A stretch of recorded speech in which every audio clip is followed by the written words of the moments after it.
Amigos telespectadores da Rede Vida de Televisão e do programa Páginas Difíceis da Bíblia. Na semana passada falamos um pouco sobre a prática da confissão, buscando aí entender um texto de São João. Eu não sei se vocês querem colocar alguma orientação mais, algum depoimento, ou se vamos para frente.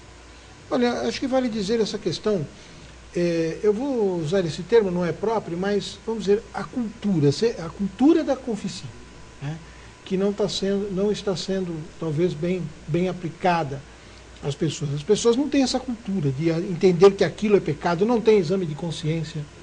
Muita gente não faz exame de consciência. E queria aproveitar aqui até para citar uma ocasião em que eu me aproximei do sacramento e ao confessar, o confessor então falou para mim que aquilo não era um pecado tão grave quanto eu imaginava, que não havia tanto problema naquilo, mas o pecado era meu, da minha consciência, né? E do meu exame de consciência, eu devia confessá-lo, e mal recebi ali a absolvição. Ele deu ou não deu? No fim acabou dando meio mal feito assim, e eu acabei indo para outro lugar e me confessei em outro lugar. Não, em primeiro lugar, é a sua consciência que diz se você pegou ou não pegou, não é ele. Mesmo porque você não peca 10 minutos depois. Ou você peca na hora ou você não pecou. Exatamente. Não, você não pega meia hora depois que cometeu o ato. Em segundo lugar, ele tem obrigação de te atender. Ele deve ter feito moral católica, não ética universal. Ele deve ter feito moral católica. Em terceiro lugar, ele deve saber que ele está ali em nome da igreja e que ele representa a igreja. E, portanto, ele não tem o direito de agir em nome próprio.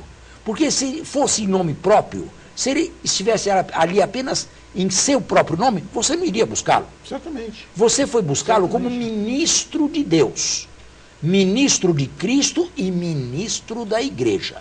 Portanto, ele tem a obrigação em consciência e subgrave, pecado mortal, de dar a você a orientação da igreja, que ele deve saber, e não a dele. Sobretudo se a dele se choca com a da igreja. Em segundo lugar, ele tem a obrigação subgrave de te dar a absolvição com a fórmula da igreja. E não inventar uma oração, porque nesse caso a absolvição foi inválida. A igreja não se reconhece naquela absolvição. Se ele colocar a mão na sua cabeça e fizer uma oração espontânea do jeito dele, e eu vou dizer para os telespectadores, isso já aconteceu comigo também, e não aqui no Brasil, fora, esta confissão é inválida. Agora, eu era, olha a minha situação, era o último dia do ano, eu queria me confessar para terminar o ano, e começar bem o ano seguinte. Saí de um confessionário e entrei no outro, porque tinha certeza absoluta que não recebia absolvição sacramental. Expliquei ao outro, o outro ficou um pouco assustado e me disse, bem, conte os seus pecados, estou contando aqui porque isso pode acontecer. Agora fiquei pensando, e os que não são padres e que não conhecem bem a fórmula? Mesmo os fiéis, de uma forma geral. Aí eu diria, receberam a graça do sacramento sem o sacramento da graça. Mas isso é uma coisa absolutamente anormal, e isto aqui pesa gravissimamente na consciência de um sacerdote. E eu não gostaria de estar por perto na hora daquela morte. Porque se ele abusou, isto aqui é o tipo do pecado gravíssimo, não é? Você num sacramento, não usar o que a igreja quer que se use. E você não pode alegar fraqueza, você não pode alegar ignorância, você fez moral, você estudou no seminário, você fez exame de ordens para se ordenar, como é que você se ordena desse jeito? Aí é o que diz Jesus no Evangelho, são cegos e guias de cegos. Lamentavelmente, eu não tenho outra palavra para dizer, é isso aí. Padre, me permita prosseguir com a leitura? Há mais alguma Não, é isso mesmo. Talvez isso venha assim uma questão moderna, né? Muito moderna. Parece que as coisas podem correr soltas, as coisas podem ser um pouco que à vontade. Essa questão da moral. Mudou alguma coisa na moral? Não. Não. Não, substancialmente então, não. Não mudou. Então o sacramento continua o Não. mesmo, o pecado continua sendo pecado.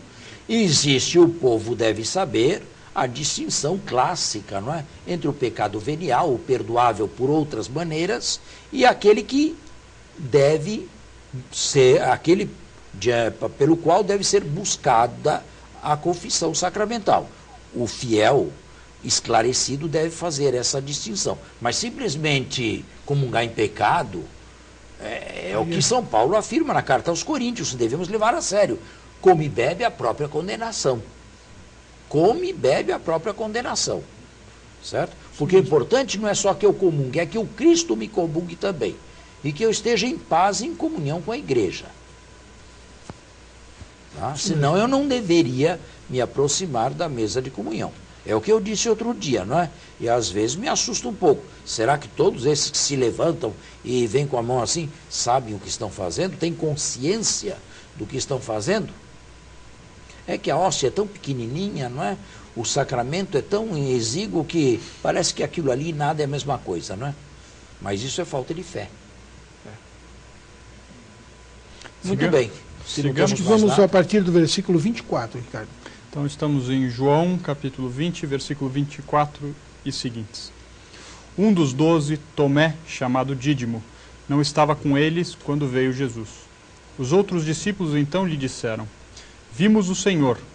Mas ele lhes disse: Se eu não vir em suas mãos o lugar dos cravos, e se não puser meu dedo no lugar dos cravos, e minha mão no seu lado, não crerei. 8 dias depois, achavam-se os discípulos de novo dentro de casa, e Tomé com eles. Sempre o domingo, porque eu já expliquei.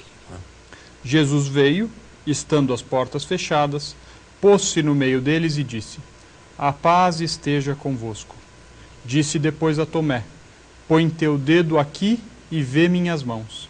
Estende tua mão e põe-na no meu lado. E não sejas incrédulo, mas crê.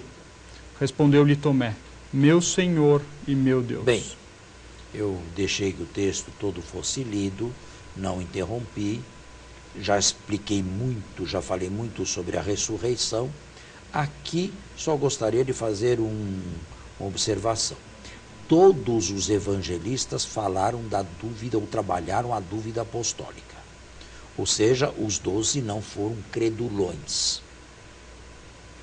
Não eram pessoas inclinadas a alucinações. Esse era o termo que eu queria usar outro dia e não conseguia me lembrar. Puxa, alucinados. As não. 3, 4 semanas. Não foi isso. Agora, este evangelista trabalha a dúvida apostólica incorporando em Tomé. Por que ele fez isso? Por que razão? Talvez porque dos 12 ou dos 11, ele achou mais pragmático Tomé. Mas não é Tomé apenas. Ele simplesmente carrega em Tomé a dúvida que foi de todos. O que é comum de todos, né? Não que os outros creram e Tomé não creu. Nenhum teve facilidade em crer. Duvidaram num primeiro momento.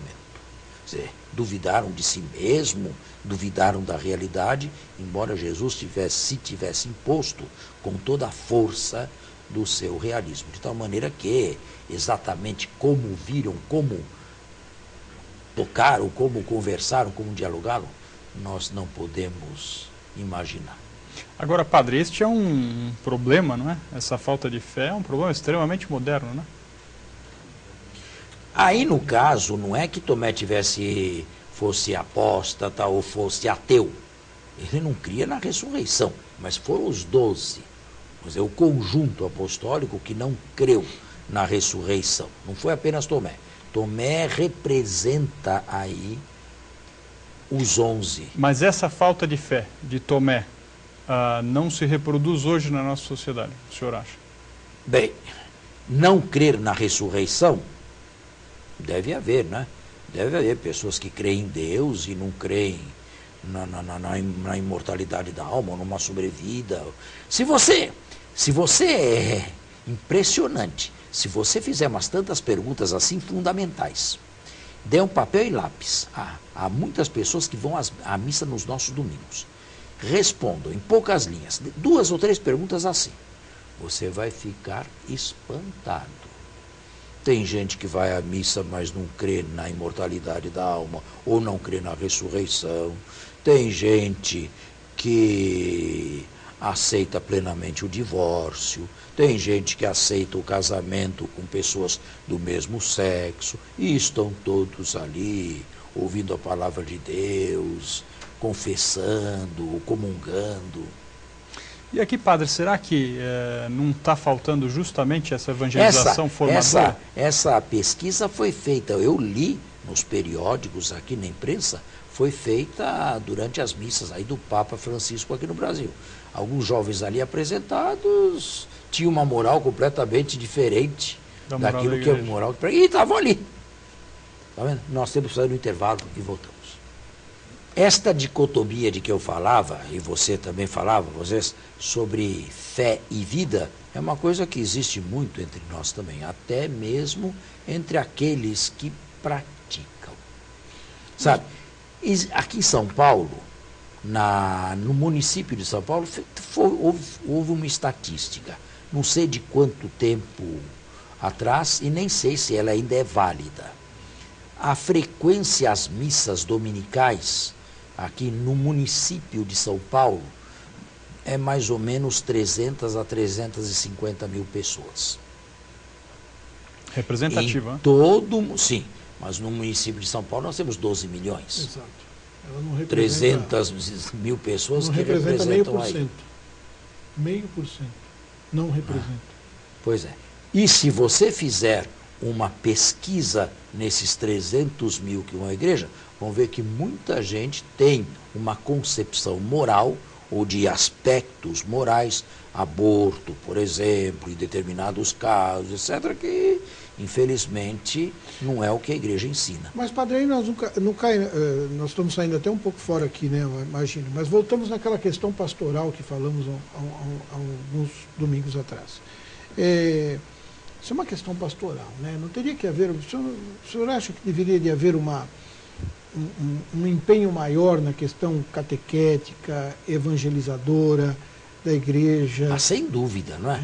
Sem dúvida. A igreja deveria se considerar sempre em estado de missão. E catequese em todas as faixas etárias. Mas ela fala sobre isso.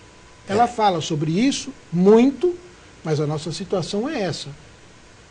Agora, o nosso católico brasileiro também tem muito de preguiça, não é? De indolência.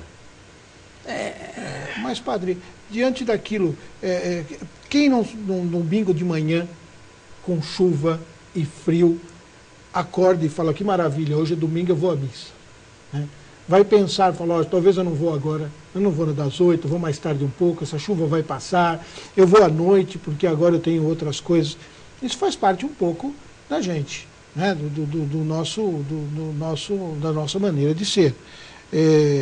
Mas é muito forte não, mas isso. O nosso católico médio não é assim tão participativo quanto os das seitas. Se traz aí, ou se estabelece um dia de carreata ou de passeata, põe 1,5 milhão na rua, ou 2 milhões. Nós não o nosso fazemos, já não vai porque está muito sol ou está muito frio. Nós não temos, infelizmente, o nosso católico não tem essa participação ativa. Ele pode até ir à missa, dependendo do caso, mas numa participação outra, então, ele não vai. Mas as devoções, elas bom, elas são múltiplas, Círio de Nazaré, velas. Círio de Nazaré, são milhões de pessoas que vão numa festa de Círio uma de vez Nazaré. por ano também, então, né? Então. Lá no norte, mas, 2 não, milhões, estou dizendo, 3 é milhões. diferente na relação com a devoção. Com a devoção. Na devoção as pessoas se empenham em ir.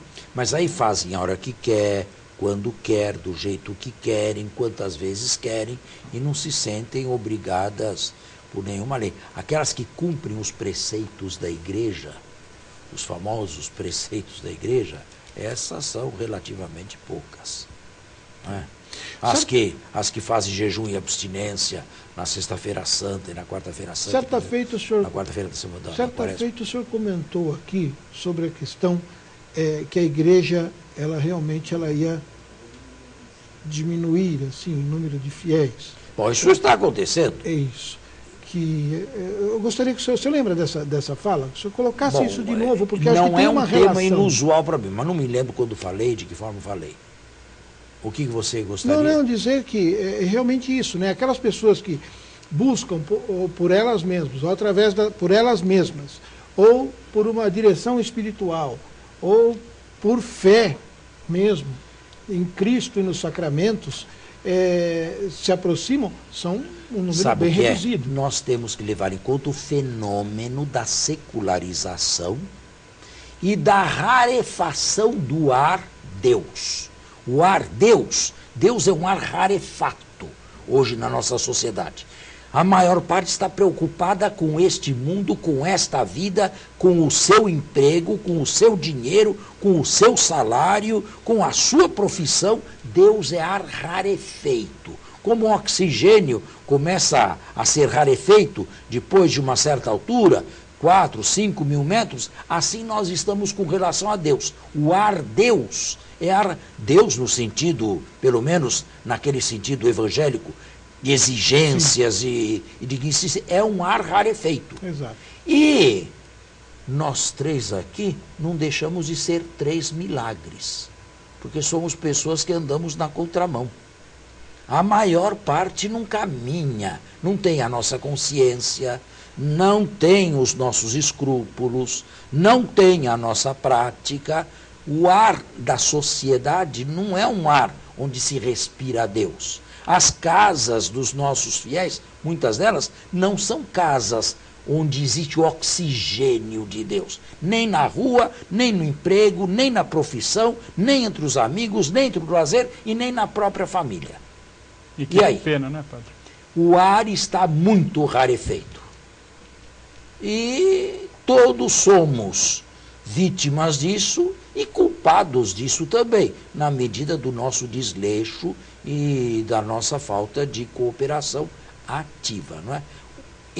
Este é o maior problema, a rarefação de Deus na sociedade. Mas Deus como caso sério, Deus a ser levado a sério, porque Deus a não ser levado a sério, bem, isso está por aí. Uma religiosidade sem fé, essa existe. Passar a mão em água benta, passar a mão numa imagem, passar a mão em qualquer coisa, pegar uma palma, e isto existe. Mas Deus, no sentido de caso sério, o mais sério da existência, isto aqui é ar rarefeito. Posso prosseguir, padre? Pode. E estamos no fim, não é? Sim. Jesus lhe disse: porque viste e creste, felizes os que não viram e creram. Bem, esta é a única bem-aventurança, o único macarismo de Jesus em João. A bem-aventurança dos que creem sem terem visto. Isto é, nós. Por causa da técnica do Evangelho e da composição do Evangelho, Jesus nunca pôde falar à plateia. Ele aí no Evangelho sempre falou aos seus, aos que estão no palco com ele. Vamos chamá-lo assim. Mas agora que a cortina está para encerrar e o ato último está para terminar, Jesus deixa o palco, deixa os personagens do palco e olha para a plateia. Olha para nós, bem-aventurados aqueles que creram sem terem visto. É o final do Evangelho. Jesus fez ainda... Agora é a conclusão.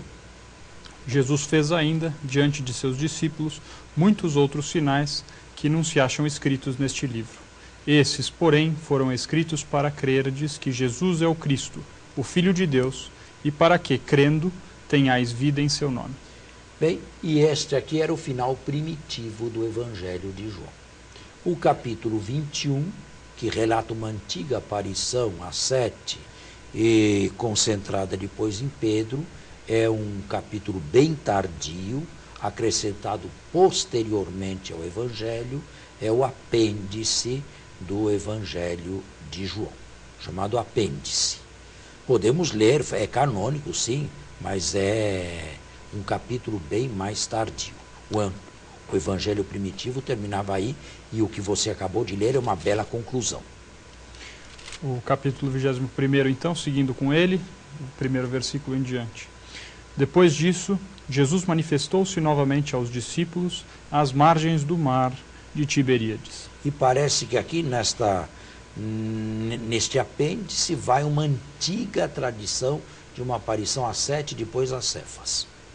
Manifestou-se assim. Estavam juntos Simão, Pedro e Tomé, chamado Dídimo, Natanael, que era de Caná da Galileia, os filhos de Zebedeu e 2 outros de seus discípulos. Ao todo 7. Simão Pedro lhes disse: Vou pescar. Eles lhe disseram: Vamos nós também contigo. Saíram e subiram ao barco, e naquela noite nada apanharam. Já amanhecera. Jesus estava de pé na praia, mas os discípulos não sabiam que era Jesus. Então Jesus lhes disse: Jovens, acaso tendes algum peixe? Responderam-lhe: Não. Disse-lhes: Lançai a rede à direita do barco e achareis. Lançaram então, e já não tinham força para puxá-la, por causa da quantidade de peixes. Aquele discípulo que Jesus amava disse então a Pedro: É o Senhor. Simão Pedro, ouvindo dizer: É o Senhor, vestiu a roupa, porque estava nu, e atirou-se ao mar. Os outros discípulos, que não estavam longe da terra, mas cerca de 200 côvados, vieram com o barco, arrastando a rede com os peixes. Quando saltaram em terra, viram brasas acesas, tendo por cima peixe e pão. Jesus lhes disse: Trazei alguns dos peixes que apanhastes. Simão Pedro subiu então ao barco e arrastou para a terra a rede, cheia de 153 peixes grandes. 153. Por que exatamente esse número? Há uma discussão infinda que não chega a nenhuma conclusão. Provavelmente aqui está uma prova de que o texto evangélico vem daquele discípulo amado que tudo viu e tudo presenciou.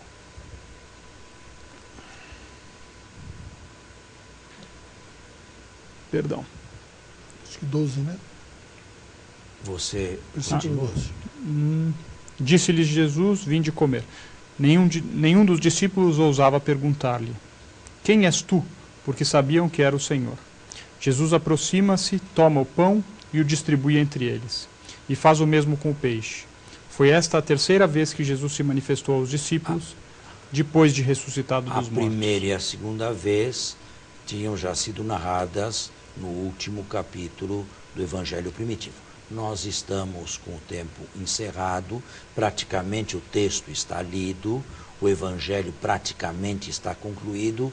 Me resta aqui, neste dia 22, desejar a todos aqueles que nos acompanharam e nos acompanham durante todos os dias, ou melhor, todos os domingos e todos os dias em que este programa vai ao ar, boas festas, um Feliz Natal, muito santo e muito cheio de alegria a todos e a cada uma das respectivas famílias e suas comunidades também. Um feliz e santo Natal a todos e até o próximo domingo. Gostaria de desejar também um Feliz Natal a todos. Este ano nós comemoramos o Ano da Fé, o fechamento dele, ou melhor, no fechamento dele, nosso Papa recomendou o Ano da Família. Que nós tenhamos um santo Natal em família, é o que eu desejo a cada um. Até o nosso próximo programa.